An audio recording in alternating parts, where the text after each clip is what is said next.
in the beginning. Before the church, before the law, before the fall. Before everything there was God. Our identity, our story, even our purpose. Everything has to start somewhere.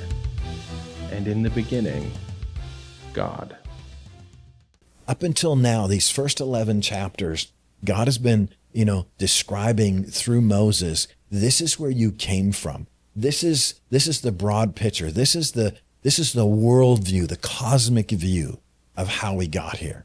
And so there is the narrative of creation. There's a narrative of the fall. There's a narrative of how everybody got scattered, it explains all the big questions that people might ask, right? Again, we come back to, why did Moses write it?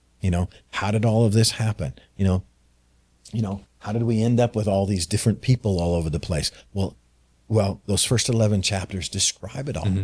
It paints this picture. Now God is singling out a single family.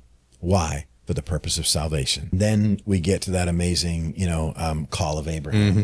Now, it's not until his father is dead that Abraham is tapped on the shoulder and said, all right, Abraham, now the Lord said to Abram, get out of your country, move from your family and from your father's house to a land that I will show you.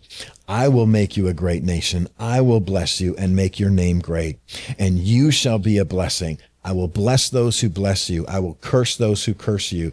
And in you, all the families of the earth shall be blessed. And so Abraham departed. How cool is that? Abram had his issues. Abram was a sinful man, just like rest of us. Mm-hmm. But when God spoke, he knew it was God. He simply obeyed. Two things I noticed in that. One, it didn't talk about Abram being a man who walked with God. Not yet. Okay. Not yet. And secondly, though, that it says that Abram went, and the question is how much did he know before he went? Yeah. He knew little. Yeah. He didn't. God didn't spell that out for him, right? And you notice he didn't even tell him where he was going.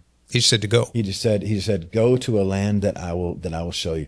Whatever happened in Abram's life, when God spoke, he listened. Mm-hmm. When God spoke, he departed. And he was 75 years old when he started this journey. Don't we see that God does some amazing things through people in their latter years? I think part of the reason we see that highlighted, is that they don't have a lot of claims of themselves. Mm-hmm. You're either young enough that you don't know any better, or you're old enough and you're wise enough to know that you really can't do this on your own. You've heard me say this, part of the reason I think why God is doing some cool stuff where we are today mm-hmm. is because I'm old enough to have made enough mistakes, to have learned enough lessons, that maybe I don't make those same mistakes. No, I can understand again that. And again. Yeah. The picture shows Abram walking with God. Do you know what it does say that Abraham was? Abram is, to my understanding, I'd have to double check to be sure, but I believe that he is the only one who is called a friend of God. This is only 11 chapters of one book of the record of the redemption of man by God. This happens over and over and over and over again throughout our Bibles. If only we would stop looking in the wrong places and asking the wrong questions. This is where the Bible really comes alive, because it's not just the quote stories. It's the lessons we learn, the realities that come to life. Really? This is the God we serve? Because as he walked with Enoch, as he walked with Noah, as he was Abraham's friend, so he would walk with us.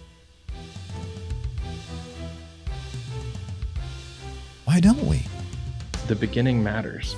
Knowing who God is and what he's done, knowing where we come from, helps us understand where he is leading us.